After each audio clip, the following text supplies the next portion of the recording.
ഇപ്പോൾ ഇടതുപക്ഷത്ത് വർക്ക് ചെയ്യുന്ന ഒരു മുസ്ലിം കമ്മ്യൂണിറ്റിയിൽപ്പെട്ട ഒരു വ്യക്തിയെ സംബന്ധിച്ചിടത്തോളം അല്ലെങ്കിൽ ക്രിസ്ത്യൻ കമ്മ്യൂണിറ്റിയിൽപ്പെട്ട ഒരു വളരെ വർഷങ്ങളായി ഒരുപക്ഷെ അദ്ദേഹം ഇടതുപക്ഷത്തോട് ചേർന്ന് പോകുന്ന അല്ലെങ്കിൽ അവർ ഇടതുപക്ഷത്തിൽ വിശ്വസിക്കുന്ന ഒരാളായിരിക്കും.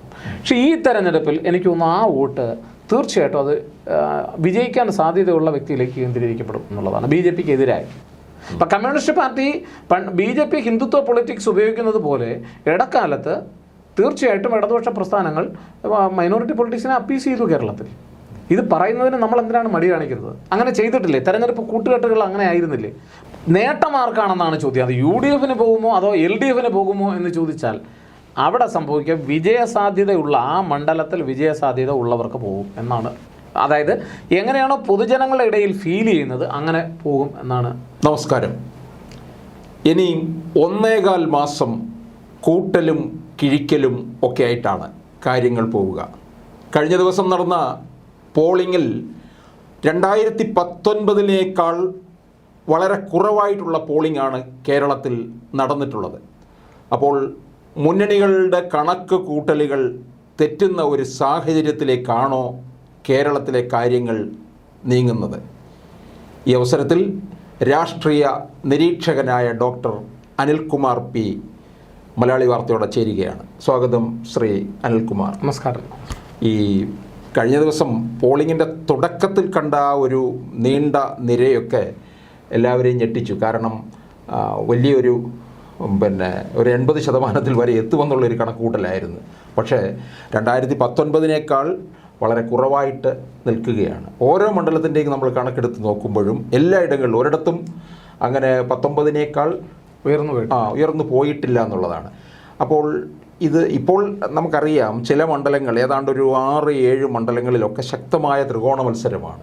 അപ്പോൾ ഇത് ഈ വോട്ടിംഗ് ശതമാനം ത്രികോണ മത്സരം വന്നിരിക്കുന്ന ഒരു സാഹചര്യവും ഏത് തരത്തിലായിരിക്കും മാറുക എന്നുള്ളത്? ശരിക്കും ഇതിനകത്ത് 2 ഘടകങ്ങളുണ്ട്. നമ്മൾ പരമ്പരാഗതമായി വിലയിരുത്തിയാൽ സാധാരണ പൊതുവേ കണ്ടുവരുന്നൊരു കാര്യമെന്ന് പറയുന്നത് വോട്ടിംഗ് ശതമാനത്തിൽ കുറവ് വന്നാൽ അത് LDF ഗുണം ചെയ്യും, വോട്ടിംഗ് ശതമാനത്തിൽ വർധനവിന് വന്നാൽ UDF ഗുണം ചെയ്യും എന്ന ഒരു വിലയിരുത്തലുണ്ടായിരുന്നു. എന്നാൽ 80-കൾക്ക് ശേഷം പൊതുവെ പലപ്പോഴും മാറിയും തിരിഞ്ഞുമൊക്കെ വന്നിട്ടുണ്ട്. വളരെ ചെറിയ ഭൂരിപക്ഷം അല്ലെങ്കിൽ ചെറിയ വോട്ടിംഗ് ശതമാനം ഉണ്ടായിരുന്ന സമയത്തിടയ്ക്ക് LDF വളരെ കുറച്ച് സീറ്റ് കിട്ടിയിട്ടുള്ളൂ, ആ സമയം UDF വളരെ സീറ്റ് കിട്ടിയ സന്ദർഭങ്ങളുണ്ട്. ആ ഒരു വിലയിരുത്തൽ ഇപ്പോൾ സാധ്യമല്ല എന്നുള്ളതാണ് ആദ്യമേ പറയാനുള്ളത്. അതായത് വോട്ടിംഗ് ശതമാനത്തിൻ്റെ അടിസ്ഥാനത്തിൽ പൊതുവായൊരു വിലയിരുത്തൽ ഇപ്പോൾ സാധ്യമല്ല. അങ്ങനെ പറയാനുള്ള കാരണം ചില സ്ഥലങ്ങളിലെ രാഷ്ട്രീയ സമവാക്യങ്ങൾ മാറി മറിഞ്ഞതുകൊണ്ടാണ്. മുൻപ് കേരളം ഒരു പരമ്പരാഗതമായി തന്നെ ഒരു ബൈപോളാർ പൊളിറ്റിക്സിലായിരുന്നു. 2 മുന്നണികൾ തമ്മിൽ ഉള്ള അധികാര മത്സരം കേന്ദ്രീകരിക്കുന്ന ഇരുധ്രുവ രാഷ്ട്രീയത്തിൻ്റെ ഒരു രാഷ്ട്രീയമായിരുന്നു നമുക്കുണ്ടായിരുന്നു. അവിടെ നമുക്ക് ഏറെക്കുറെ കുറച്ചുകൂടെ കൃത്യമായിട്ട് പറയാമായിരുന്നു. പക്ഷെ അത് മാറി മൂന്നാമതൊരു മുന്നണിയോ പാർട്ടിയോ ഒക്കെ ഈ സ്ഥാനത്തേക്ക് കടന്നു വരുമ്പോൾ സ്വാഭാവികമായിട്ടും ഇങ്ങനൊരു വിശകലനത്തിന് പിന്നീട് പ്രസക്തിയില്ല എന്നുള്ളതാണ്. മണ്ഡലം അടിസ്ഥാനത്തിൽ അവിടുത്തെ തെരഞ്ഞെടുപ്പിൻ്റെ ഒരു ചിത്രവും അതുപോലെ തന്നെ അവിടുത്തെ ഭൂരിപക്ഷവും അവിടുത്തെ വോട്ടർ ടേൺ ഔട്ടും ഒക്കെ വെച്ച് നമ്മൾ വിലയിരുത്തുകയാണെങ്കിൽ നമുക്കൊരു ഏകദേശ ചിത്രം മണ്ഡലത്തെ സംബന്ധിച്ച് കിട്ടും. പൊതുവായി വോട്ടർ ടേൺ ഔട്ടിൻ്റെ അടിസ്ഥാനത്തിൽ ഇത് ആർക്ക് ഗുണം ചെയ്യുമെന്ന് ചോദിച്ചാൽ അത് പറയാൻ സാധ്യമല്ല. പക്ഷെ ആരെ ദോഷകരമായി ബാധിക്കാൻ സാധ്യതയുണ്ട് എന്ന് നമുക്ക് പറയാൻ പറ്റും. കാരണം ആര് വിജയിക്കുമെന്ന് പറയാൻ പറ്റാത്തതിൻ്റെ ഒരു കാരണം എന്ന് പറയുന്നത്, അല്ലെങ്കിൽ ആർക്കാണ് അതുകൊണ്ട് പ്രയോജനം സിദ്ധിക്കുക എന്ന് പറയാൻ പറ്റാത്തതിൻ്റെ കാരണം അവിടെ മറ്റൊരു മുന്നണിയും കൂടെ ഉണ്ടായതുകൊണ്ടാണ്. ആ പ്രയോജനം ഒരാൾക്ക് മാത്രമല്ല മറ്റൊരാൾക്കും കൂടി കിട്ടാം എന്നുള്ളതുകൊണ്ടാണ്. മറിച്ച് ആരെയാണ് ബാധിക്കുക എന്നുള്ളത് അത് ഒരാളെ ആയിരിക്കും ഏറ്റവും കൂടുതൽ ബാധിക്കുക എന്നുള്ളതുകൊണ്ടാണ്. അതുകൊണ്ട് അങ്ങനത്തെ വിലയിരുത്തൽ നമുക്ക് സാധ്യമാവും. ഇപ്പോൾ കേരളത്തിൻ്റെ പ്രത്യേകമായ ഇപ്പോഴത്തെ തെരഞ്ഞെടുപ്പ് പശ്ചാത്തലത്തിൽ 2 കാര്യങ്ങളാണ് വ്യക്തമായിട്ടുള്ളത്. ഒന്ന്, എല്ലാ പഠനങ്ങളും എല്ലാ സർവേകളും കാണിക്കുന്നൊരു കാര്യം, ഭരിക്കുന്ന മുന്നണിക്കെതിരെ പ്രത്യേകിച്ച് സംസ്ഥാന സർക്കാരിനെതിരെ ഒരു വലിയ തരത്തിലുള്ള ഒരു ആൻറ്റി ഇൻകംബൻസി വിരുദ്ധ വികാരം ഉണ്ട് എന്നുള്ളത് വളരെ സ്പഷ്ടമായിട്ടുള്ള ഒരു കാര്യമാണ്. അത് 20 മണ്ഡലങ്ങളിലും വ്യക്തമാണ്. രണ്ടാമത് ഏറ്റവും പ്രകടമായിട്ടുള്ള ഒരു കാര്യം എന്ന് പറയുന്നത്, നേരത്തെ ഉണ്ടായിരുന്നത് കോൺഗ്രസിൻ്റെ MP-മാരായിരുന്നു. സിറ്റിംഗ് MP-മാർ മിക്കതും കോൺഗ്രസിൻ്റേതായിരുന്നു. അപ്പോൾ കോൺഗ്രസിൻ്റെ MP-മാരുണ്ടായിരുന്ന മണ്ഡലത്തിൽ അവിടെയും ഒരു ഭരണവിരുദ്ധ വികാരം, അതായത് കേന്ദ്രത്തിൽ അവർക്ക് കഴിഞ്ഞ 5 വർഷം ആ MP-മാർ എന്ത് ചെയ്തു എന്നുള്ളത് ഒരു വിലയിരുത്തലിലേക്ക് പോകുമ്പോൾ അവിടെയും ഒരു ആൻറ്റി ഇൻകംബൻസി ദൃശ്യമാണ്. ഏറ്റവും പ്രധാനമായിട്ട് എടുക്കുക, ഇപ്പോൾ തിരുവനന്തപുരം എടുക്കുന്നു. ശശി തരൂരിൻ്റെ പ്രകടനത്തെ എങ്ങനെ വിലയിരുത്തും? നമ്മൾ കഴിഞ്ഞ 5 വർഷം അല്ലെങ്കിൽ 10 വർഷം അദ്ദേഹം എന്ത് ചെയ്തു എന്നുള്ളതിൻ്റെ 15 വർഷം. അതെ, ആൻറ്റി ഇൻകംബൻസി മണത്തറിഞ്ഞുകൊണ്ട് കോൺഗ്രസ് ചിലയിടത്ത് സ്ഥാനാർത്ഥികളെ മാറ്റിയിട്ടുണ്ട്. ഏറ്റവും നല്ല ഉദാഹരണമാണ് തൃശ്ശൂർ. പ്രതാപനെ മാറ്റിക്കൊണ്ട് മുരളി തന്നെ ആ സ്ഥാനത്തേക്ക് കൊണ്ടുവന്നത് അതുകൊണ്ടാണ്. ഇപ്പോൾ അല്ലെങ്കിൽ മുരളീധരനെ വടകരയിൽ നിന്ന് മാറ്റാനുള്ള ഒരു കാരണവും അതാണ്. അപ്പോൾ അങ്ങനെയും ചില മാറ്റങ്ങൾ നടക്കുന്നുണ്ട്. അപ്പോൾ അതുകൊണ്ട് ഇവിടെ സംസ്ഥാനത്തിൽ മാത്രം ഒരു ആൻറ്റി ഇൻകംബൻസി പ്രകടനമൊന്നും മാത്രമല്ല, കേരളത്തിൽ അത് കേന്ദ്രത്തിനെതിരെ എന്ന് പറയാൻ പറ്റില്ല. കാരണം കേന്ദ്രമല്ലല്ലോ ഇവിടെ ഭരിക്കുന്നത്, അല്ലെങ്കിൽ അവരുടെ ആയിരുന്നില്ലല്ലോ പ്രതിനിധികൾ. അപ്പോൾ സംസ്ഥാനത്തുണ്ടായിരുന്ന ലോകസഭ MP-മാർ അവർക്കെതിരെ ഒരു ഭരണവിരുദ്ധ വികാരമുണ്ട്. അതിന് കാരണമുണ്ട്. കാരണം അവർക്കൊന്നും ചെയ്യാൻ പറ്റുന്നൊരു മന്ത്രിസഭയായിരുന്നില്ല കേന്ദ്രത്തിലുണ്ടായിരുന്നത്. അപ്പോൾ ഈ രണ്ട് കൂട്ടർക്കെതിരെയും ഭരണവിരുദ്ധ വികാരം പ്രകടമായിരുന്നത് കൊണ്ട് തന്നെ എവിടെയോ ഒരു വോട്ടിങ്ങിലൊരു ലേസിനെസ് ജനങ്ങളുടെ ഇടയിൽ വന്നിട്ടുണ്ട്. പക്ഷെ നമ്മൾ അതേ സമയം കാണേണ്ട ഒരു കാര്യം, BJPക്ക് പലയിടത്തും വോട്ട് വർദ്ധിക്കുമെന്നുള്ള സൂചനയാണ് പൊതുവെ വിലയിരുത്തപ്പെടുന്നത്. അപ്പോൾ ഈ വോട്ട് BJPയുടെ വോട്ട് വർദ്ധിക്കുന്നു എന്ന് പറയുമ്പോൾ ഏതോ ഒരു ശതമാനം ജനതയുടെ വോട്ടിങ്ങിൽ വളരെ ക്രിയാത്മകമായ വർക്ക് നടക്കുന്നു, മറ്റൊരു വിഭാഗത്തിൽ അത് വളരെ ലേസി ആയിട്ട് പോകുന്നില്ല, ആ വോട്ടുകൾ ചെയ്യപ്പെടുന്നില്ല, ഒന്നുകിൽ പോൾ ചെയ്യപ്പെടുന്നില്ല, അല്ലെങ്കിൽ ആ പോളുകൾ ഈ പുതിയ തലമുറയിൽപ്പെട്ട ആളുകളുടെ വോട്ടുകൾ വന്നിട്ട് കൂടിയും വോട്ടിംഗ് ശതമാനത്തിൽ വർധന ഉണ്ടാകുന്നില്ല എന്നുള്ളതാണ്. വോട്ടിങ്ങിൻ്റെ എണ്ണം നമ്മളെടുത്ത് പരിശോധിക്കുമ്പോഴേ നമുക്ക് കൃത്യമായിട്ട് മനസ്സിലായി. ഇപ്പോൾ ശതമാന കണക്കുകളാണ് വരുന്നത്. പിന്നെ നമ്മൾ ഓരോ ബൂത്തിലും എത്ര വോട്ടുകൾ നടന്നു അത് എന്നുള്ള തരത്തിലുള്ള ഒരു ഇനം തിരിച്ചുള്ള ഒരു കണക്ക് വരുമ്പോൾ കുറേ കൂടെ കൃത്യമായൊരു ചിത്രം നമുക്ക് മനസ്സിലാവും. പക്ഷെ എന്നാലും പൊതുവെ എനിക്ക് തോന്നുന്നത് ഈ ഭരണവിരുദ്ധ വികാരം എന്ന് പറയുന്നത് ജനങ്ങളെ കുറേയൊക്കെ രാഷ്ട്രീയത്തിൽ അത് തുടർച്ചയുണ്ടാകുന്ന പ്രശ്നങ്ങളും അഴിമതികളും പ്രശ്നങ്ങളും ഒക്കെ ഈ ജനങ്ങളോട് രാഷ്ട്രീയത്തിൽ ഒരു വിരക്തി ഉണ്ടാക്കുന്നു, പ്രത്യേകിച്ച് പുതുതലമുറയിൽ ഉണ്ടാക്കുന്നു എന്നുള്ളതാണ്. ഇപ്പോൾ എനിക്ക് തോന്നുന്നത് ഈ വോട്ടിങ്ങിൽ ഏറ്റവും കൂടുതൽ തെരഞ്ഞെടുപ്പിൽ വോട്ട് ചെയ്യാതെ മാറി നിൽക്കുന്ന ഒരു വിഭാഗം എന്ന് പറയുന്നത് യുവജനങ്ങളാണെന്നാണ് എനിക്ക് തോന്നുന്നത്. കാരണം യുവജനതയുടെ ഒരു റെസ്പോൺസ് അതേസമയം തന്നെ ചില പാർട്ടികളെ സംബന്ധിച്ചിടത്തോളം അത് യുവജനങ്ങൾ അനുകൂലമാണ്. ഇപ്പോൾ ഉദാഹരണത്തിന് പൊതുവെ BJP സംബന്ധിച്ച് പറയുന്നത് യുവജനങ്ങൾ ആ പാർട്ടിക്ക് കൂടുതലായിട്ട് വോട്ട് ചെയ്യപ്പെടുന്നു എന്നുള്ളതാണ്. അപ്പം ഏതോ ഒരു ഭാഗത്ത് ഇപ്പം അത് ഒരുപക്ഷെ ഇടതുപക്ഷത്തിൻ്റെ ആയിരിക്കാം, ചിലപ്പോൾ അത് പിന്നെ കോൺഗ്രസ് പാർട്ടിയുടെ ആയിരിക്കാം, ആ വിഭാഗങ്ങളിൽ പൊതുവെ ഒരു രാഷ്ട്രീയ ഉദാസീനത നമ്മൾ കാണുന്നുണ്ട്. ഇവിടെ ഈ തെരഞ്ഞെടുപ്പിൽ പൊതുവെ UDF മെച്ചമുണ്ടാക്കുക എന്ന് തന്നെയാണ് എല്ലാവരുടെയും ഒരു വിലയിരുത്തൽ വന്നിട്ടുള്ളത്. പ്രത്യേകിച്ച് ഒരു 10, 17, 16, 17 മണ്ഡലങ്ങളിൽ UDF വിജയിച്ച് കയറും എന്നുള്ള തരത്തിലുള്ള പഠനങ്ങളും റിസൾട്ടുകളും അത് സംബന്ധിച്ചുള്ള ചർച്ചകളിലും വിശകലനങ്ങളും ഒക്കെയാണ് ഇതുവരെ വന്നിട്ടുള്ളത്. പക്ഷേ ഈ ട്രെൻഡ് പരമ്പരാഗതമായിട്ടുള്ള തിയറി അനുസരിച്ച്, സിദ്ധാന്തം അനുസരിച്ച് വിലയിരുത്തിയാൽ ഇപ്പോൾ UDFന് എതിരാണ്.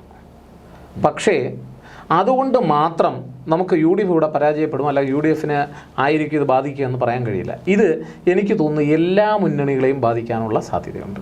പക്ഷേ ഈ ഭരണവിരുദ്ധ വികാരം ഉള്ള സ്ഥിതിക്ക് തീർച്ചയായിട്ടും ഇനിയിപ്പോൾ UDFനെ ഒന്ന് പരീക്ഷിക്കാം എന്ന് കരുതുമോ, അതോ ഈ മൂന്നാമത് നിൽക്കുന്ന NDA പരിഗണിക്കുമോ? അതാണ് ഞാൻ പറഞ്ഞ പ്രശ്നം ഇരിക്കുന്നത്. ഭരണവിരുദ്ധ വികാരം എന്ന് പറയാൻ രണ്ടിടത്തുണ്ട്.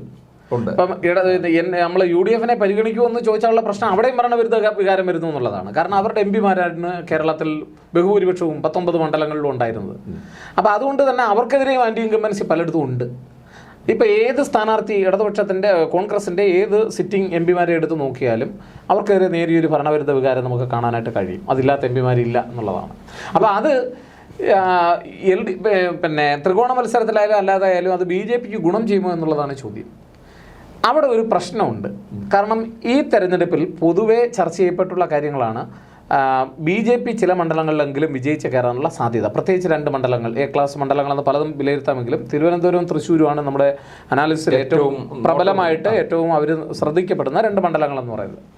അപ്പോൾ ഈ ഒരു മണ്ഡലമെങ്കിലും ഇവിടെ നിന്ന് വിജയിച്ച് കയറിയാൽ കേരളത്തിൻ്റെ രാഷ്ട്രീയ ഭൂമികയിൽ വലിയ മാറ്റങ്ങൾ ഉണ്ടാക്കും എന്നുള്ളൊരു തോന്നൽ ഈ രാഷ്ട്രീയ പ്രവർത്തകർക്കുണ്ട്, രാഷ്ട്രീയ നേതാക്കന്മാർക്കുണ്ട്. അത് UDFിലും 2 മുന്നണികളിലുമുണ്ട്.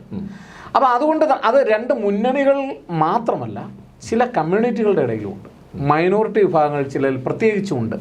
ഏതെങ്കിലും ഒരർത്ഥത്തിൽ ഒരു സീറ്റെങ്കിലും വന്നാൽ കേരളത്തിൻ്റെ രാഷ്ട്രീയ ഭൂമികയിൽ മാറ്റം വരുമെന്നും അതുകൊണ്ട് ഒരു കാരണവശാലും BJP വിജയിക്കുന്നത് അപകടം ചെയ്യുമെന്നുള്ള തരത്തിൽ ബ്ലോക്കായി ചിന്തിച്ച് വോട്ട് ചെയ്യുന്ന മൈനോറിറ്റി വിഭാഗങ്ങൾ കേരളത്തിലുണ്ട്.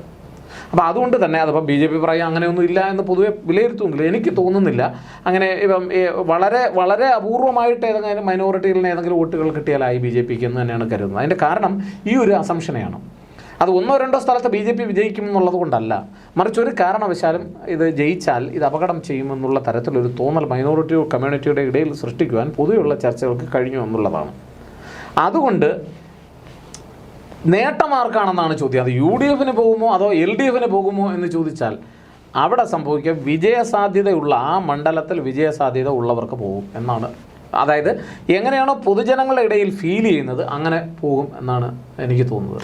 അല്ലാതെ ഇപ്പം മോദി 3ാം വട്ടവും വരും എന്നുള്ള ഒരു അസംഷൻ ഉണ്ട്, തീർച്ചയായിട്ടും. പക്ഷെ ആ സാഹചര്യത്തിൽ എന്നാൽ അങ്ങനെയാകട്ടെ എന്ന് കേരളത്തിലും കരുതുന്നില്ല. അങ്ങനെ കരുതുന്നില്ല, അത് തീർച്ചയായിട്ടും ഇല്ല. അങ്ങനെ കരുതുന്ന ഒരു വിഭാഗമുണ്ട്. ഇപ്പം പ്രത്യേകിച്ച് എഡ്യൂക്കേറ്റഡ് ആയിട്ടുള്ള അല്ലെന്നുണ്ടെങ്കിൽ ടെക്നോക്രാറ്റുകളായിട്ടുള്ള ഒരു വിഭാഗം, അല്ലെന്നുണ്ടെങ്കിൽ എലൈറ്റ് ആയിട്ടുള്ള ബിസിനസ് ക്ലാസ് സെക്ഷൻസ്, അല്ലെങ്കിൽ എലൈറ്റ് കമ്മ്യൂണിറ്റി, എലൈറ്റ് എന്ന് നമ്മൾ വിളിക്കുന്ന സമൂഹത്തിലെ ഒരു വരേണ്യ വർഗം എന്ന് പറയുന്നത്. അപ്പോൾ അങ്ങനെയുള്ള ഒരു വിഭാഗത്തെ സംബന്ധിച്ചിടത്തോളം അവർക്ക് ഒരു മാറ്റം ഉണ്ടാവണമെന്നൊക്കെയുള്ള ഒരു ആഗ്രഹമുണ്ട്. അവർ മാറി ചിന്തിക്കുകയും ചെയ്യുന്നുണ്ട്. അതൊരു കമ്മ്യൂണിറ്റി വൈസ് എടുത്ത് നോക്കിയാൽ അതിനകത്തൊക്കെ ഷിഫ്റ്റ് വരുന്നുണ്ട്. പക്ഷെ മറിച്ച് കുറേ കൂടി അടുത്തേക്ക് പോകുന്ന, അല്ലെങ്കിൽ ഒരു പല മൈനോറിറ്റി കമ്മ്യൂണിറ്റികളും എടുത്ത് നോക്കിക്കഴിഞ്ഞാൽ, അത് പ്രത്യേകിച്ച് മുസ്ലിം കമ്മ്യൂണിറ്റി എടുത്ത് നോക്കിക്കഴിഞ്ഞാൽ, അല്ലെങ്കിൽ ക്രിസ്ത്യൻ്റെ വിവിധ അവാന്തര വിഭാഗങ്ങൾ എടുത്ത് നോക്കിയാൽ, ഇതൊക്കെ എടുത്ത് പരിശോധിച്ചാൽ അതിൽ നിന്ന് എനിക്ക് തോന്നുന്നില്ല ഒരു വലിയ നേട്ടം BJP ഉണ്ടാക്കുമെന്നുണ്ട്. അതേസമയം ഹിന്ദു വോട്ടുകളുടെ ഇടയിൽ വലിയ മാറ്റങ്ങൾ അങ്ങോട്ടും ഇങ്ങോട്ടും നടക്കുന്നു എന്നുള്ളതാണ്. ഉദാഹരണം ഈഴവ കമ്മ്യൂണിറ്റിയിൽ നിന്ന് ധാരാളം വോട്ടുകൾ BJPയിലേക്ക് പോകാനുള്ള സാധ്യത ഈ തെരഞ്ഞെടുപ്പിൽ വളരെ പ്രകടമാണ്. ഇത് നമ്മുടെ അസംഷനാണ് പറയുന്നത്. ഇതൊക്കെ ശാസ്ത്രീയമായി സമൂഹത്തിൽ പഠനം നടത്തി എല്ലാ തെളിവിൻ്റെ അടിസ്ഥാനത്തിൽ പറയുന്നില്ല, അല്ലെങ്കിൽ പൊതുവായി ചില നിരീക്ഷണങ്ങളുടെ അടിസ്ഥാനത്തിൽ പറയുന്നതാണ്.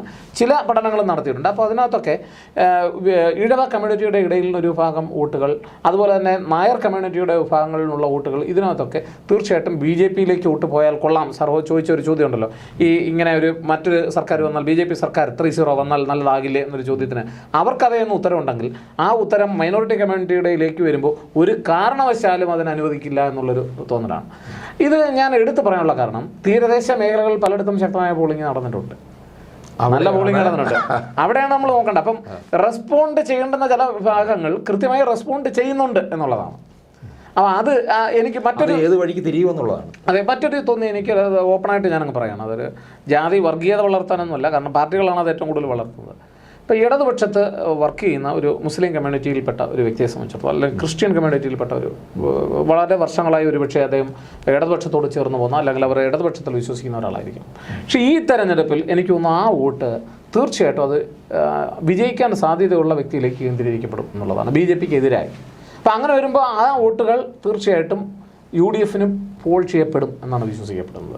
അതിനൊരു സാധ്യത, ഇപ്പോൾ തെരഞ്ഞെടുപ്പ് കഴിയുന്നുണ്ട്, നമുക്കിത് പറയുന്ന കാര്യം ആരെയും സ്വാധീനിക്കാനൊന്നും പോകുന്നത്, നമുക്ക് വ്യക്തമായിട്ട് പറയാം. അതിനൊരു സാധ്യത ഉണ്ടാകുന്നുണ്ട്. അതുകൊണ്ട് UDF ഇത്തവണ പലയിടത്തും വിജയിക്കുന്നത് ഒരർത്ഥത്തിൽ പറഞ്ഞാൽ നെഗറ്റീവ് വോട്ടും ഉണ്ടായിരിക്കും. പല നെഗറ്റീവ് ഫാക്ടറും ഉണ്ട്. ഇവർ മറ്റേ ആൾ വിജയിക്കരുത് എന്ന് കരുതി ഇവർ വോട്ട് ചെയ്യുന്നതാണ്. അതാണ് ശരി. ഇപ്പം ശശി തരൂർ തിരുവനന്തപുരത്ത് ജയിക്കുന്നുണ്ടെങ്കിൽ അത് ഒരിക്കലും രാജീവ് ചന്ദ്രശേഖർ വിജയിക്കാൻ പാടില്ല എന്നതിൻ്റെ അടിസ്ഥാനത്തിൽ വിജയിപ്പിക്കുന്നതാണ്. മറിച്ച് അത് ശശി തരൂരിനുള്ളൊരു പിന്തുണയായിട്ട് എടുക്കാൻ അംഗീകാരം അല്ലാതെ. അതാണ് എനിക്ക് തോന്നുന്ന, എനിക്ക് പൊതുവായിട്ടുള്ള ഒരു നിരീക്ഷണത്തിൽ തോന്നിയതാണ്. കാരണം കോൺഗ്രസിൻ്റെ ഒരു തെരഞ്ഞെടുപ്പ് പ്രവർത്തനം കഴിഞ്ഞ വർഷമാണോ മികച്ചത്, ഈ വർഷത്താണോ മികച്ചതെന്ന് കഴിഞ്ഞാൽ ഞാൻ പറയാം കഴിഞ്ഞ വർഷമായിരുന്നു മികച്ചതെന്ന് പറയും. കാരണം കഴിഞ്ഞ വർഷം അവർ കുറെ കൂടി ഒരു ഇമോഷണൽ കണക്റ്റായിട്ട് അവർ വർക്ക് ചെയ്തു. പല സ്ഥാനാർത്ഥികളിലും പലരും വന്നു, മണ്ഡലത്തിൽ വർക്ക് ചെയ്തു. ഇത്തവണ കോൺഗ്രസിന് അങ്ങനെ വലിയൊരു ക്യാമ്പയിനൊന്നും ഞാൻ കണ്ടില്ല, വലിയ തരത്തിൽ. അതേപക്ഷേ എല്ലാ സ്ഥലത്തും കാശ് കൊണ്ട് ചെയ്യാൻ പറ്റുന്നതൊക്കെ ചെയ്തു. മറിച്ച് ആളുപയോഗിച്ച് ചെയ്യേണ്ട പ്രവർത്തനങ്ങളിൽ എത്രത്തോളം ഒരു മൊബിലൈസേഷൻ തിരുവനന്തപുരത്ത് നടന്നിട്ടുണ്ടെന്ന് ചോദിച്ചാൽ അതിൽ കുറവുണ്ട്.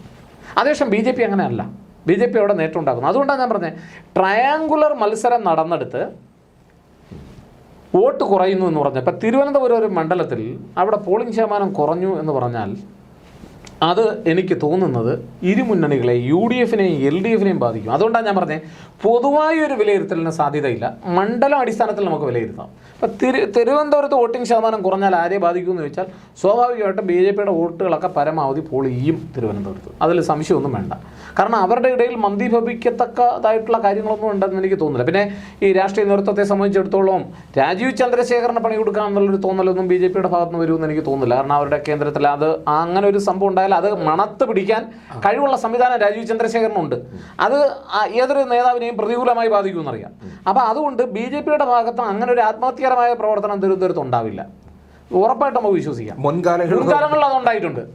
മുൻകാലങ്ങളിൽ ഉണ്ടായിട്ടുണ്ടോ, കുമ്മൻ രാജശേഖരൻ മത്സരിക്കുന്ന സമയത്ത് അത് ഉണ്ടായിട്ടുണ്ട്. നമുക്കത് പറയുന്നതിൽ മടിയൊന്നുമില്ല. BJPക്ക് പണ്ടേ അങ്ങനെയുള്ളൊരു പേരുദോഷമുണ്ട്. അത് ചില മണ്ഡലങ്ങളിലെങ്കിലും അറിഞ്ഞോ അറിയാതെ സംഭവിക്കുന്നുണ്ട്. പക്ഷേ അത് രാജീവ് ചന്ദ്രശേഖരൻ്റെ കാര്യത്തിൽ സംഭവിക്കുന്നത്. അപ്പോൾ ആരുടെ ഭാഗത്തായിരിക്കും വോട്ട് കുറഞ്ഞത്? അത് LDFനെയും UDFനെയും ഒരുപോലെ ബാധിക്കും. ഇപ്പോൾ എൻ്റെ മറ്റൊരു ചോദ്യമുണ്ട്. ഇപ്പോൾ പന്ന്യൻ രവീന്ദ്രൻ എന്ന് പറയുന്നത് വളരെ നല്ല ഒരു ആർക്കും അദ്ദേഹത്തിൻ്റെ രാഷ്ട്രീയ ധാർമ്മികതയെക്കുറിച്ച് ഒരു ചോദ്യവും ഈ പറയുന്ന രാജീവ് ചന്ദ്രശേഖരനോ അതുപോലെ തന്നെ സ്ഥാനാർത്ഥിയെ മത്സരിക്കുന്ന ശശി തരൂരിനോ അദ്ദേഹത്തിൻ്റെ രാഷ്ട്രീയ ധാർമ്മികതയെ ചോദ്യം ചെയ്തുകൊണ്ട് ഒരു സ്റ്റേറ്റ്മെൻറ്റ് പോലും നടത്താൻ കഴിയുമെന്ന് എനിക്ക് തോന്നുന്നില്ല.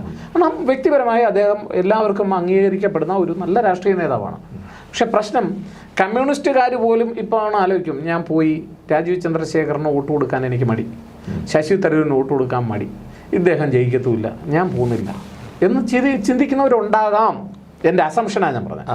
അങ്ങനെ ഒരു അപ്പതി ചിലപ്പോൾ ലെഫ്റ്റിൻ്റെ ഇടയ്ക്ക് വരാനുള്ള സാധ്യത ഞാൻ കാണുന്നുണ്ട്. പോളിംഗ് കുറഞ്ഞതിനകത്ത് ഇങ്ങനെയുള്ള അങ്ങനെ വരാമെന്നാ ഞാൻ കാലാവസ്ഥയും ഉണ്ട്. ഞാനിത് വെറുതെ പറഞ്ഞതല്ല, ഞാനിത് ചിലരോടൊക്കെ സംസാരിച്ചപ്പോൾ എനിക്ക് കിട്ടിയൊരു ഫീഡ്ബാക്കാണ്. ചില ഓട്ടോ തൊഴിലാളികളോട് നമ്മൾ ഈ പോകുന്ന സമയത്തൊക്കെ ഓട്ടോ തൊഴിലാളികളോട് ചെറിയ ചായക്കടകളിലൊക്കെ സംസാരിക്കും, ചില വണ്ടിക്കകത്ത് ബസ്സിനകത്ത് കയറി പോകുന്ന തൊട്ടടുത്തിരിക്കുന്ന ആളോട് സംസാരിക്കും. അങ്ങനെ പറഞ്ഞ ചില നിരീക്ഷണങ്ങളാണ് ഞാൻ പങ്കുവച്ചത്, അല്ലാതെ ഞാനിത് റിസർച്ച് ചെയ്ത് കണ്ടെത്തിയൊന്നുമല്ല. അപ്പോൾ അവർ പറഞ്ഞു, സാറേ ഞാൻ ഒരാൾ എന്നോട് പറഞ്ഞു, സാറേ ഞാൻ ഇത്തവണ വോട്ട് ചെയ്യാൻ പോകുന്നില്ല. ചെന്തുപറ്റി കമ്മ്യൂണിസ്റ്റ് ചിഹ്നത്തിലല്ലാതെ വേറെ വോട്ട് ചെയ്ത് ഞാൻ ഇതുവരെ പോയിട്ടില്ല, ഇത്തവണ ഞാൻ എന്തിനാ വണ്ടിക്കൂലി കളയുന്നത് എന്ന് പറഞ്ഞാൽ അദ്ദേഹത്തിന് പന്ന്യൻ രവീന്ദ്രൻ ജയിക്കുമെന്നൊരു പ്രതീക്ഷയില്ല, വേറൊരു പാർട്ടിക്ക് വോട്ട് കൊടുക്കാൻ താല്പര്യവുമില്ല, പിന്നെ എന്തിനാണ് ഞാൻ പൈസ കളഞ്ഞ അവിടം വരെ പോകുന്നതെന്ന് ചോദിക്കുന്ന ചിലരെയെങ്കിലും ഞാൻ കണ്ടു. അപ്പോൾ ഒരു പൊളിറ്റിക്കൽ അപ്പതി അവരുടെ ഇടയിൽ അതൊരു നെഗറ്റീവ്. കമ്മ്യൂണിസ്റ്റുകാരുടെ അങ്ങനെ പരമ്പരാഗതമായിട്ടുള്ള കമ്മ്യൂണിസ്റ്റുകാരുടെ ഇടയിൽ തന്നെയും ഈ ഒരു ഭരണവിരുദ്ധ വികാരം നിൽക്കുന്നു. അതെ, തീർച്ചയായിട്ടും ഉണ്ട്. അത് ഭരണവിരുദ്ധ വികാരം വളരെ ശക്തമായിട്ടുണ്ട് എന്നാണ്. അപ്പോൾ അതുകൊണ്ട് ഈ വോട്ടിംഗ് ട്രെൻഡ് കുറഞ്ഞാലും കൂടിയാലും ഒക്കെ ഈ മുന്നണി സംവിധാനങ്ങളെ വെച്ച് അനലൈസ് ചെയ്യുന്നത് ഇത്തവണ തെരഞ്ഞെടുപ്പിൽ ഈ പ്രത്യേകിച്ച് ട്രയാങ്കുലർ കോൺസ്റ്റിറ്റ്യുവൻസികളിൽ വളരെ പാടാണ് നമുക്ക് വിലയിരുത്താൻ. അങ്ങനെ നടത്തുന്നത് അത് പരമ്പരാഗതമായ സിദ്ധാന്തം ഉപയോഗിച്ച് നടത്തുന്ന മണ്ടത്തരമെന്നേ ഞാൻ പറയും. കാരണം ഈ തെരഞ്ഞെടുപ്പിൻ്റെ ഭൂമിക മാറി. ഇപ്പം തെരഞ്ഞെടുപ്പിൽ 3 മുന്നണികൾ ശക്തമായിട്ട് മത്സരിക്കുന്ന സമയത്ത് അവിടെ കുറഞ്ഞിട്ടുണ്ടെങ്കിൽ അവിടെ ഇതുവരെ അധികാരത്തിൽ വരാത്തൊരു മുന്നണിക്ക് വോട്ട് കുറയില്ല. അതാണ് നമ്മൾ വിലയിരുത്തേണ്ടത്. അപ്പം അധികാരത്തിൽ ഒരിക്കൽ പോലും അധികാരത്തിൽ വരാത്ത ഒരു മുന്നണിയുടെ വോട്ട് കുറയേണ്ട ഒരു സാഹചര്യം അവിടെ ഇല്ല. ഇപ്പം BJPക്ക് തിരുവനന്തപുരത്ത് അല്ലെങ്കിൽ പിന്നെ സുരേഷ് ഗോപിക്ക് തിരുവനന്തപുരത്ത് പാർട്ടി വോട്ടുകൾ കുറയേണ്ടുന്നൊരു സാഹചര്യം ഇല്ല. അപ്പോൾ അത് ആരെയായിരിക്കും ബാധിക്കും? അത് സ്വാഭാവികമായിട്ട് UDFന് മാത്രം നമുക്ക് പറയാൻ കഴിയില്ല, അത് LDFനെയും ബാധിക്കും. അപ്പോൾ എണ്ണയിട്ട യന്ത്രം പോലെ ചട്ടക്കൂട് പോലെ ഞങ്ങളുടെ എല്ലാവരും പോയി വോട്ട് ചെയ്യുന്നു എന്നൊക്കെ പറയുന്നുണ്ടെങ്കിലും അത് ഇത്തവണ പരിശോധിക്കണം. പാർട്ടികൾ പരിശോധിച്ചൊരു കണക്ക് പുറത്തു വിട്ടെങ്കിലേ നമുക്കത് പറയാൻ പറ്റും. അപ്പോൾ അതുകൊണ്ട് എൻ്റെ പൊതുവെയുള്ളൊരു നിഗമനം എന്ന് പറയുന്നത് UDFകാരെ മാത്രമല്ല LDFിൽപ്പെട്ടവരെയും പല ആത്മാർത്ഥതയുള്ള പലരെയും വോട്ട് ചെയ്യലിൽ നിന്ന് വിമുഖതയിലേക്ക് നയിച്ചിട്ടുണ്ട്. അതുകൊണ്ട് കാര്യമില്ല എന്നൊരു തോന്നലുണ്ടാവുകയും അവർക്ക് BJPക്ക് വോട്ട് കൊടുക്കാൻ താല്പര്യമില്ലാതെ വരികയും ചെയ്യുന്ന സാഹചര്യങ്ങൾ കേരളത്തിലുണ്ട്. ഈ ഈഴവ സമുദായത്തിൻ്റെ വോട്ട് BJPയിലേക്ക് പോകുമെന്ന് പറഞ്ഞല്ലോ, അതുപോലെ തന്നെ ഈ CPM വളരെ നേരത്തെ തന്നെ തന്ത്രപൂർവ്വം ആവിഷ്കരിച്ചിരിക്കൊണ്ടിരിക്കുന്ന ഒരു കാര്യമാണ് ഈ മുസ്ലിം സമുദായത്തിൻ്റെ വോട്ട് അടുപ്പിക്കുക, കൂടിക്കൊണ്ടുവരിക.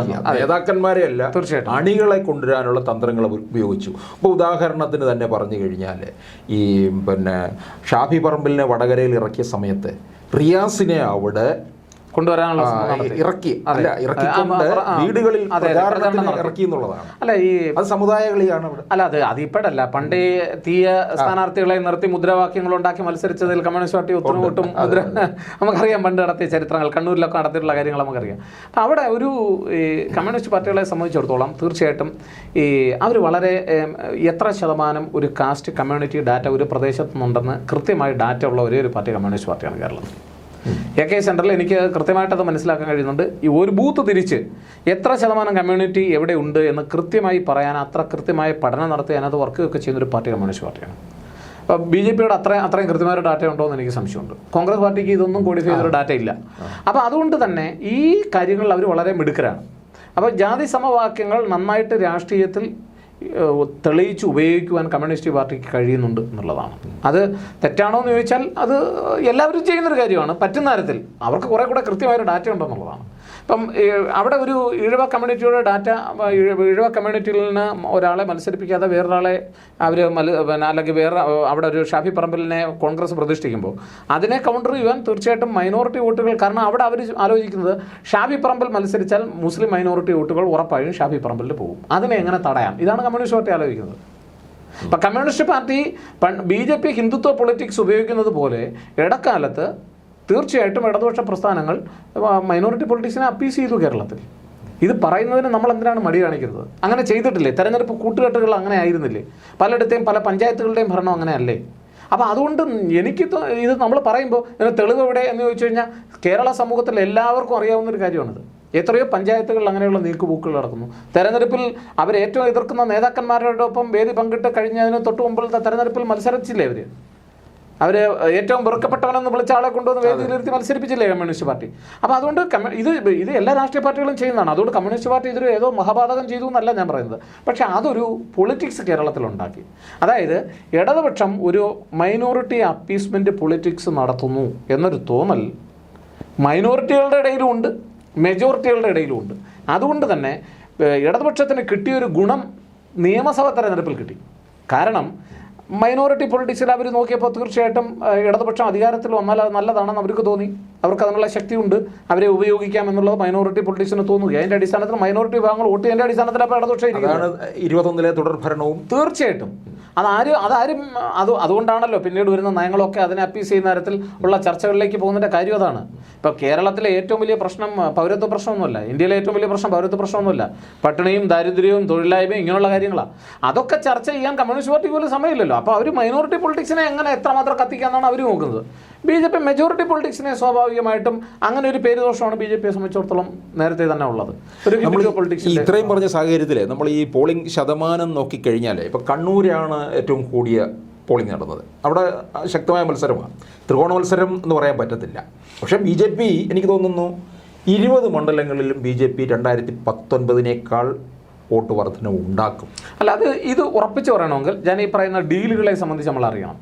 ഏതെങ്കിലും മണ്ഡലങ്ങളിൽ അടിസ്ഥാനപരമായി അങ്ങനൊരു നീക്കുപോക്കുകൾ നടന്നിട്ടുണ്ടോ എന്ന് തെരഞ്ഞെടുപ്പിൻ്റെ റിസൾട്ട് വന്നേ നമുക്ക് പറയാൻ പറ്റും. ഈ ഡീലുകൾ പലപ്പോഴും നമ്മളിങ്ങനെ ഡീലുണ്ടെന്നൊക്കെ പറഞ്ഞാലും അത് പുറമേ തെളിഞ്ഞ് നടക്കാൻ സാധ്യതയാണ് ഇന്നത്തെ കാലഘട്ടത്തിൽ കേരളത്തിൽ. കാരണം ഇഷ്ടംപോലെ സോഷ്യൽ മീഡിയയുടെ അതിപ്രസരം ഉള്ള നാടാണ് കേരളം. അപ്പോൾ അതുകൊണ്ട് അവിടെ ഏതെങ്കിലും തരത്തിലൊരു വീഡിയോ സന്ദേശമോ ഒരു വാട്സാപ്പ് സന്ദേശമോ ഒരു കോളോ ഒക്കെ പോയി കഴിഞ്ഞാൽ റെക്കോർഡ് ചെയ്ത് അപ്പോഴേ ചാനലിൽ വരുന്ന സമയമാണ്. അപ്പോൾ അതുകൊണ്ട് അങ്ങനെ ഒരു മൊബിലൈസേഷനുള്ള സാധ്യത ഈ ഡീലുകളെന്ന് പറയുമ്പോൾ അത് വളരെ ഹാർഡ് കോറായിട്ടുള്ള കുറച്ച് പേരുടെ അടുത്ത് മാത്രമേ വർക്ക് ചെയ്യൂ. ഇപ്പോൾ ഒരു നേതാവ് BJPയുടെ ഒരു നേതാവിനെ കണ്ടത് തന്നെ വലിയ ചർച്ചാ വിഷയമായി ഇലക്ഷൻ്റെ വൈകുന്നേരം മുതൽ ചർച്ച തുടങ്ങിയ സംസ്ഥാനമാണ് കേരളം. അപ്പോൾ അതുകൊണ്ട് അവർക്ക് തിരിച്ചടി ഉണ്ടാകും. തീർച്ചയായിട്ടും. അപ്പോൾ അതാണ് ഞാൻ പറഞ്ഞത്, ഈ ഡീലുകൾക്ക് വലിയ പ്രസക്തി അതും ഏതാണ്ട് അസ്തമിച്ചുകൊണ്ടിരിക്കുക. അത് ഒരർത്ഥത്തിൽ നല്ല സൂചനയാണ്. ഈ മീഡിയ ഇത്രയും വിജിലൻ്റ് ആയതുകൊണ്ട് ഈ രഹസ്യ ഡീലുകളൊക്കെ കുറഞ്ഞു വരുന്ന സമയമാണ്, അതവരെ ബാധിക്കും എന്നുള്ളതുകൊണ്ട്. അപ്പോൾ എനിക്ക് തോന്നുന്നത് BJPയെ സംബന്ധിച്ചിടത്തോളം 20 മണ്ഡലങ്ങളിൽ മത്സരിച്ച് അവർ അവരുടെ വോട്ടിംഗ് ശതമാനം വർദ്ധിപ്പിക്കുമോ എന്ന് നമുക്ക് പറയാം. കണ്ണൂരിലെ 76%. അല്ല, അത് എന്താണെന്ന് വെച്ച് കഴിഞ്ഞാൽ എനിക്ക് തോന്നുന്നത് അങ്ങനെ നമുക്കൊരു നിഗമനത്തിൽ എല്ലായിടത്തും ഉണ്ടാവും എന്ന് പറയാൻ പറ്റില്ല. പക്ഷെ മെജോറിറ്റി സ്ഥലങ്ങളിലുണ്ടാകും.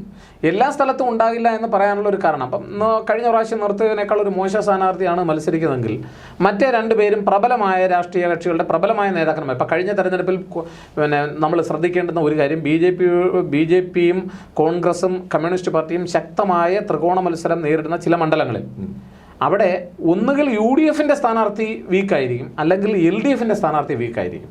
തിരുവനന്തപുരം മണ്ഡലം മൂലം അങ്ങോട്ട് എടുത്ത് പരിശോധിച്ചാൽ നമുക്ക് കൃത്യമായിട്ട് അറിയാൻ പറ്റും. ഏതെങ്കിലും ഒരു സ്ഥാനാർത്ഥി വീക്കായിരിക്കും, എന്നിട്ട് ക്രോസ് വോട്ടിങ് നടത്തും.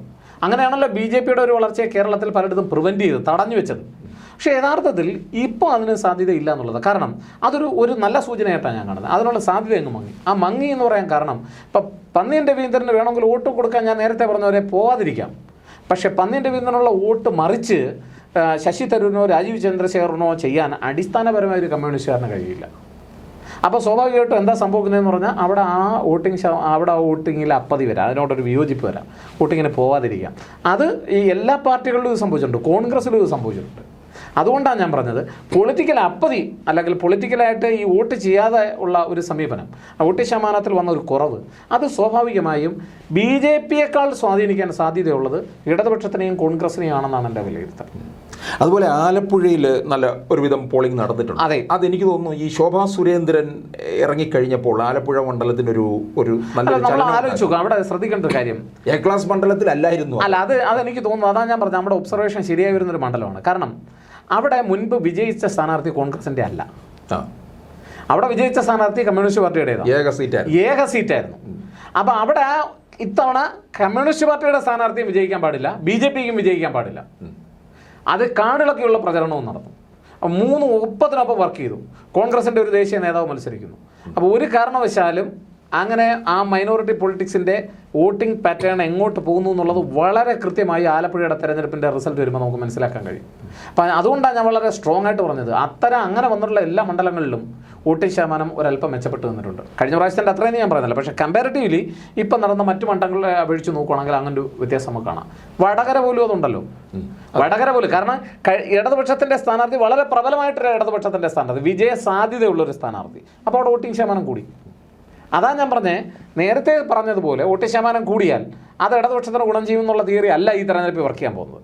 ഈ തെരഞ്ഞെടുപ്പിൽ അത് മണ്ഡല അടിസ്ഥാനത്തിൽ വളരെ വിഭിന്നമായിട്ടാണ് വർക്ക് ചെയ്യുന്നത്. പ്രത്യേകിച്ച് മൈനോറിറ്റി പൊളിറ്റിക്സ് വളരെ ഭംഗിയായിട്ട് ദൃശ്യമായൊരു തെരഞ്ഞെടുപ്പാണിത്. കാരണം ഒരു കാരണവശാലും കേരളത്തിൻ്റെ ഭൂമികയിൽ BJPയുടെ വളർച്ച പാടില്ല എന്നുള്ളൊരു തരത്തിൽ തന്നെയാണ് ഈ മത്സരം നടന്നിട്ടുള്ളത്. അത് ഒരു കമ്മ്യൂണിറ്റിക്ക് തീരുമാനിക്കാം. അവരെ സംബന്ധിച്ചിടത്തോളം ആകുലതകളുള്ള പ്രശ്നങ്ങളുണ്ടെങ്കിൽ അവർക്ക് തീരുമാനിക്കാം. ഈ 2019 രാഹുൽ ഗാന്ധി മത്സരിക്കാൻ വന്നപ്പോൾ കേരളത്തിലൊരു വലിയ ഓളം സൃഷ്ടിച്ചു. പക്ഷേ 24 അതെ, അതാ ഞാൻ പറഞ്ഞത്. അത് ചിലപ്പോൾ UDFന് തിരിച്ചടി. അല്ല, ഞാൻ അത് പറഞ്ഞല്ലോ. ഞാൻ പറഞ്ഞു ഇത്തവണ UDF ഏതൊക്കെ മണ്ഡലത്തിൽ വിജയിച്ചാലും വളരെ കുറച്ച് ഭൂരിപക്ഷത്തിലായിരിക്കും വിജയിക്കുക. പക്ഷെ ജയിക്കാൻ സാധ്യത ഉണ്ട് എന്ന് പറയാനുള്ള കാരണം കൺസോളിഡേറ്റ് ചെയ്യേണ്ട, അവർക്ക് കിട്ടേണ്ട കുറച്ച് വോട്ടുകൾ അവർ പോക്കറ്റിലാക്കി കിട്ടിയിട്ടുണ്ട്. അതുകൊണ്ടാണ് ഞാൻ പറയുന്നത്. അപ്പം അത്ര തറപ്പിച്ച് നമുക്ക് വേറൊരു പാർട്ടിയിലും വേറൊരു വിഭാഗത്തിനും പറയാൻ പറ്റില്ല. അതുകൊണ്ടാണ് ഇപ്പം നായർ വോട്ടുകൾ BJPക്ക് മാത്രം പോകുമെന്ന് ചോദിച്ചാൽ നമുക്ക് പറയാൻ പറ്റത്തില്ല. BJPക്ക് പോകാം, കോൺഗ്രസ് പാർട്ടിക്ക് പോകാം. ക്രിസ്ത്യൻ വോട്ടുകൾ ഇടതുപക്ഷത്തിന് പോകാം, കമ്മ്യൂണിസ്റ്റ് പാർട്ടിക്ക് പോകാം. പക്ഷേ അത് കൺസോളിഡേഷൻ നടന്നിട്ടുണ്ടാവും. അപ്പം അതുകൊണ്ടാണ് ഞാൻ പറഞ്ഞത്, നമുക്ക് ചില കമ്മ്യൂണിറ്റികൾ ഒരു പാർട്ടിക്ക് മാത്രമെന്ന് പറയാൻ കഴിയില്ല. പക്ഷേ മൈനോറിറ്റി പൊളിറ്റിക്സും ഒരു പാർട്ടിയിലേക്ക് മാത്രം കേന്ദ്രീകരിക്കുന്ന ഒരു പൊളിറ്റിക്സാണ് ഇത്തവണ കേരളത്തിൽ നടന്നത്. അതിൻ്റെ കാരണം ഇതാണ്, ഞാൻ പറഞ്ഞ കാരണം ഇതാണ്. BJPക്ക് ഒരു കാരണവശാലും BJP വിജയിപ്പിക്കാൻ പാടില്ല എന്നുള്ളതാണ്. അത് അവരുടെ ഒരു ഡിസിഷനാണ്. ഇതിന് നമ്മളൊരു തെളിവ് വെച്ചാൽ എനിക്ക് തരാനില്ല. പക്ഷേ ഒരു പൊതുവായിട്ടുള്ളൊരു ഒബ്സർവേഷൻ, കാരണം തെരഞ്ഞെടുപ്പിന് തൊട്ട് മുമ്പ് പല അതിരൂപതകളും നടത്തിയ പ്രസ്താവനകൾ BJPക്ക് ഗുണം ചെയ്തതായിരുന്നു. പക്ഷേ തെരഞ്ഞെടുപ്പിൻ്റെ തലേ ദിവസവും അതിൻ്റെ തൊട്ട് തലേ ദിവസം വന്ന് വളരെ ക്ലിയർ ആയിട്ടുള്ള സ്റ്റേറ്റ്മെൻറ്റ് വന്നു. ഒരു കാരണവശാലും അത് BJPയെ സപ്പോർട്ട് ചെയ്യുന്ന നിലപാടായിരുന്നില്ല. അപ്പോൾ മലമ്പുഴ പ്രസ്താവനകൾ നടത്തി. എറണാകുളം മണ്ഡലത്തിൽ പലയിടത്തും പ്രദേശങ്ങൾ പലയിടത്തും അതിരൂപതയുടെ ഒക്കെ പ്രസ്താവനകൾ വന്നു. അതൊക്കെ അന്ന് BJPയോട് ഒരു അനുകൂല സമീപനം പുലർത്തുന്നതായിരുന്നു. പക്ഷേ ഒരു സമയത്ത് ഈ ബിഷപ്പുമാരുടെയൊക്കെ പ്രസ്താവന BJPക്ക് അനുകൂലമായിട്ട് വന്നത്. അതെ, തീർച്ചയായിട്ടും. തലശ്ശേരി ബിഷപ്പ്. അതാ ഞാൻ പറഞ്ഞത്, ഈ ഇലക്ഷൻ വന്നില്ലല്ലോ. വോട്ടിംഗ് ചൂട് പിടിച്ച് വരുന്ന സമയത്താണ് ആളുകൾ ഇലക്ഷൻ്റെ തലേന്ന് തിരുമേനി എന്ത് പറയുന്നു എന്നുള്ളത് വളരെ പ്രധാനപ്പെട്ട ഘടകമാണ്. ഇലക്ഷൻ്റെ ആയിട്ട് ബന്ധപ്പെടുത്ത പള്ളി ഇതൊക്കെ അവർ അതേപോലെ തന്നെ വോട്ട് ചെയ്യണമെന്നൊന്നുമില്ല. പക്ഷേ അതൊരു കൺസോളിഡേഷൻ ഇപ്പോൾ ഉണ്ടാക്കുന്നുണ്ട്. ആ കൺസോളിഡേഷൻ എന്ന് പറഞ്ഞാൽ ഞാൻ നേരത്തെ പറഞ്ഞ ഘടകമാണ്. ഇപ്പം ഒരാൾ വിജയിക്കാൻ പാടില്ല, അല്ലെങ്കിൽ ഒരു പാർട്ടി വിജയിക്കാൻ പാടില്ല എന്നുള്ളൊരു തീരുമാനം ഉണ്ടാകുന്നുണ്ട്. അത് എൻ്റെ വിലയിരുത്തൽ ശരിയാണോ എന്ന് തെരഞ്ഞെടുപ്പിൻ്റെ റിസൾട്ട് വന്നേ നമുക്ക് പറയാൻ കഴിയും. അതുപോലെ ഈ പത്തനംതിട്ടയിൽ പോളിംഗ് കുറഞ്ഞ മണ്ഡലമാണ്. തീർച്ചയായും. അതാ ഞാൻ പറഞ്ഞേ, ഈ അവിടെ ഇപ്പം കോൺഗ്രസിൻ്റെ സ്ഥാനാർത്ഥി അവിടെ വിജയിക്കുമെന്ന് ഉറപ്പുള്ള അല്ലെങ്കിൽ വിജയസാധ്യതയുള്ള എല്ലാ മണ്ഡലങ്ങളും എടുത്ത് പരിശോധിച്ചാൽ ട്രഡീഷണലായി അവിടെ പോളിംഗ് ശതമാനം ഇത്തവണ കുറവാണ്. അതേസമയം ഇടതുപക്ഷ സ്ഥാനാർത്ഥി വിജയിക്കാൻ സാധ്യത ഉണ്ടെന്ന് കൽപ്പിക്കപ്പെടുന്ന ഏത് മണ്ഡലം എടുത്താലും മിക്ക മണ്ഡലങ്ങളിലും അവിടെ കമ്പാരിറ്റീവ്ലി അവിടെ മറ്റ് മണ്ഡലങ്ങളെ അപേക്ഷിച്ച് വോട്ടിംഗ് പെർസെൻറ്റേജ് കൂടുതലാണ്. ആ വോട്ടിംഗ് പെർസെൻറ്റേജ് കൂടിയത് ആണ് ഞാൻ പറഞ്ഞത്, അതൊരു പാർട്ടിയിൽപ്പെട്ടവർ തന്നെ വിജയിക്കണം എന്നുള്ളൊരു തീരുമാനമുണ്ട് ഒരു വിഭാഗം ജനതയ്ക്ക് എന്നുള്ളത് കൊണ്ടാണ്. അവർ പാർലമെൻറ്റിൽ പോകാൻ പാടില്ല, അല്ലെങ്കിൽ എല്ലാവരും. അതുകൊണ്ട് തന്നെ എനിക്ക് തോന്നുന്നത് ഇത്തവണ UDFന് കൃത്യമായ ഒരു മുൻതൂക്കം കിട്ടുമെന്ന് പറയാനുള്ള കാരണം എല്ലാ കണക്കുകളും അവർക്കെതിരാണ്. നമ്മൾ പരമ്പരാഗതമായ കണക്കുകൾ വെച്ച് പരിശോധിച്ചാൽ ഈ കണക്കുകളെല്ലാം UDFനെതിരാണ്. അങ്ങനെ വെച്ച് നോക്കിക്കഴിഞ്ഞാൽ ഈ തെരഞ്ഞെടുപ്പ് UDF അമ്പയെ പരാജയപ്പെടണം. പക്ഷേ ഈ തെരഞ്ഞെടുപ്പിൽ മറിച്ചായിരിക്കും സംഭവിക്കുക. അതുകൊണ്ടാണ് ഞാൻ പറഞ്ഞത്, ശാസ്ത്രീയപരമായി ഈ പറയുന്ന ഭൂരിപക്ഷം കൂടുന്നതിനും കുറയുന്നതിനും ഈ വോട്ടർ ടേൺ ഔട്ട് കൂടുന്നതിനും കുറയുന്നതിനും വെച്ച് നമുക്ക് ഈ തെരഞ്ഞെടുപ്പിൽ വിലയിരുത്താൻ കഴിയില്ല. കാരണം കേരളത്തിൻ്റെ രാഷ്ട്രീയ ഭൂമികയിൽ മാറ്റം വന്നിട്ടുണ്ട്. ഈ പത്തനംതിട്ട എന്ന് പറയുന്നത് BJPയുടെ A ക്ലാസ് മണ്ഡലമാണ്. അതെ, തീർച്ചയായും. അനിൽ ആന്റണി അവിടെയാണ് നമ്മൾ പരിശോധിക്കണം. അനിൽ ആന്റണിക്ക് അവിടുത്തെ ട്രഡീഷണൽ BJP വോട്ടി മൊബിലൈസ് ചെയ്യാനുള്ള കപ്പാസിറ്റി ഉണ്ടോ എന്നൊരു ചോദ്യമുണ്ട്. പിന്നെ സുരേന്ദ്രൻ 19 നല്ല. തീർച്ചയായിട്ടും. അപ്പം അങ്ങനെ ഒരു ഓളം സൃഷ്ടിക്കാൻ അനിൽ ആന്റണിക്ക് കഴിഞ്ഞു എന്ന് ഞാൻ വിശ്വസിക്കുന്നു. അന്ന് ശബരിമല യുവതീ പ്രവേശം വിഷയമായിരുന്നു. അതുകൊണ്ടാണ് ഞാൻ പറഞ്ഞത്, അങ്ങനെ ഇല്ല. അപ്പം സ്വാഭാവികമായിട്ടും കോൺഗ്രസിന് അവിടെ ഒരു വിജയസാധ്യത എന്തെങ്കിലും തരത്തിൽ വന്നാൽ സ്വാഭാവികമായിട്ടും അവിടെ വോട്ടിംഗ് ശതമാനത്തെ ബാധിക്കും. അവിടെ ആന്റണിക്ക് എതിർപ്പും ഉണ്ട്. പക്ഷെ അത് ഞാൻ ഈ ആന്റോ മാത്രമല്ല, അത് കേരളത്തിലെ 19 മണ്ഡലങ്ങളിൽ ഏതാണ്ട് 10-17 മണ്ഡലങ്ങളിൽ ഇത് പ്രകടമാണ്. അതാ ഞാൻ പറഞ്ഞത്, കേന്ദ്രത്തിലും ഉണ്ട്, സംസ്ഥാനത്തിലും. LDF സംസ്ഥാന ആലത്തൂർ നമ്മൾ നോക്കിക്കഴിഞ്ഞാൽ രാധാകൃഷ്ണൻ നല്ല ഒരു പാർലമെന്ററിനായിട്ട് വരേണ്ട ആള്. അവിടെ ആലത്തൂരിലെ വോട്ടിംഗ് ശതമാനം എടുത്ത് പരിശോധിച്ച് നോക്കൂ.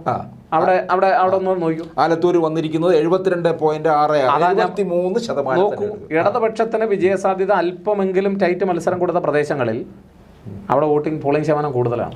കാരണം പറഞ്ഞാൽ കഴിഞ്ഞ പ്രാവശ്യങ്ങൾ കൂടിയെന്നല്ല, നിലവിലുള്ള മറ്റ് മണ്ഡലങ്ങളെ അപേക്ഷിച്ച് കൂടുതലാണ്. എന്ന് പറഞ്ഞാൽ അതിൻ്റെ അർത്ഥം ആ വോട്ടുകൾ കൃത്യമായി ഒരിടത്തേക്ക് പ്രഷർ ചെയ്ത് വന്നിട്ടുണ്ട് എന്നുള്ളതാണ്. അപ്പോൾ അതുകൊണ്ടാണ് ഞാൻ പറയുന്നത്, അത് കമ്മ്യൂണിസ്റ്റ് പാർട്ടിക്കായിരിക്കോ കോൺഗ്രസ് പാർട്ടിക്കായിരിക്കോ എന്ന് ഇപ്പോഴത്തെ മൈനോറിറ്റി പൊളിറ്റിക്സിന്റെ അടിസ്ഥാനത്തിൽ നമുക്ക് പറയാൻ കഴിയില്ല. പക്ഷേ അവിടെയും ആ വിജയസാധ്യത രാധാകൃഷ്ണൻ കാണുന്നുണ്ടെങ്കിൽ ഒരു ഭരണവിരുദ്ധ വികാരം അല്ല, അവിടെ രാധാകൃഷ്ണനെ വിജയസാധ്യത കാണുന്നില്ല. അവിടെ ഞാൻ പറയുന്നത് LDFന്റെ ഒരു സ്ഥാനാർത്ഥി വിജയിച്ചേക്കാം എന്നുള്ളൊരു തോന്നൽ ഒരു വിഭാഗം ജനതയ്ക്കിടയ്ക്ക് വന്നിട്ടുണ്ട്. അപ്പോൾ സ്വാഭാവികമായിട്ട് അവർ പാർലമെന്റിൽ പോയിട്ട് എന്ത് ചെയ്യാൻ മോദിക്കെതിരെ എന്നുള്ളൊരു ചോദ്യം വന്നതുകൊണ്ട് ഒരു ബദൽ പൊളിറ്റിക്സിന് വോട്ട് കൊടുക്കണം എന്നുള്ള തോന്നലിൻ്റെ അടിസ്ഥാനത്തിലാണ് അങ്ങനെ ഒരു വ്യത്യാസം ഉണ്ടായതെന്നാണ് എനിക്ക് തോന്നിയിട്ടുള്ളത്.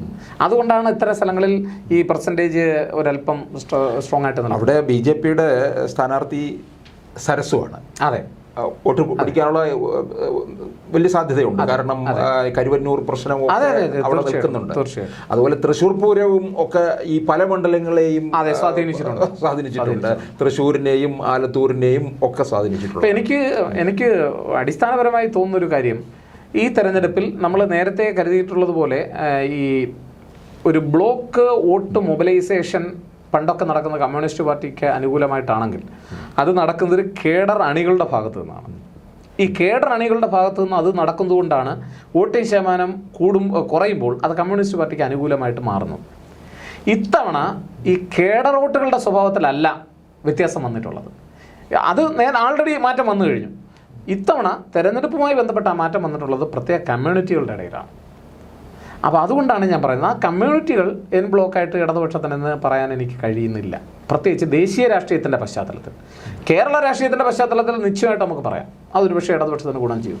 പക്ഷേ ദേശീയ രാഷ്ട്രീയത്തിൻ്റെ പക്ഷത്തിൽ അങ്ങനെ പറയാൻ നമുക്ക് ബുദ്ധിമുട്ടുണ്ട്. അതുകൊണ്ടാണ്, ഇത് മനസ്സിലാക്കിയത് കൊണ്ടാണ് പിണറായി വിജയൻ കൃത്യമായി സ്റ്റേറ്റ്മെൻറ്റ് പറയുന്നത്, CIA വിഷയത്തിൽ എന്തുകൊണ്ട് കോൺഗ്രസ് ഒന്നും പറയുന്നില്ല, രാഹുൽ ഗാന്ധി ഒന്നും പറയുന്നില്ല എന്ന് അറ്റാക്ക് ചെയ്ത് ആ മൈനോറിറ്റി വോട്ടുകളെ നേടിയെടുക്കാനുള്ള ശ്രമം പരമാവധി നടത്തുന്നുണ്ട് എന്നുള്ളതാണ് വാസ്തവം. കാരണം അവർക്ക് തന്നെ അറിയാം ഇത്തവണ ആ മൈനോറിറ്റി പൊളിറ്റിക്സിൻ്റെ വോട്ടുകൾ ഏറ്റവും കൂടുതൽ കിട്ടുക ആ UDFനായിരിക്കാം എന്നുള്ളതാണ്. അതൊരു അസംഷനാണ്. അത് ശരിയാണോ ഇല്ലയോ എന്ന് പെട്ടുപൊട്ടിച്ച് നമുക്ക് പറയാം. അപ്പോൾ എന്തായാലും നമുക്കപ്പോൾ ജൂൺ 4 കൂടുതൽ വിശകലനം ചെയ്യും. തീർച്ചയായിട്ടും. എന്തായാലും ഈ പറഞ്ഞതിൽ നിന്ന് കേരളത്തിൻ്റെ രാഷ്ട്രീയം നമ്മൾ വിശകലനം ചെയ്ത് ശരിയാണോ എന്നറിയാൻ നമുക്ക് 4 വോട്ട് പൊട്ടിക്കുന്നവരെ കാത്തിരിക്കാം. ഓക്കെ, വളരെ നന്ദി.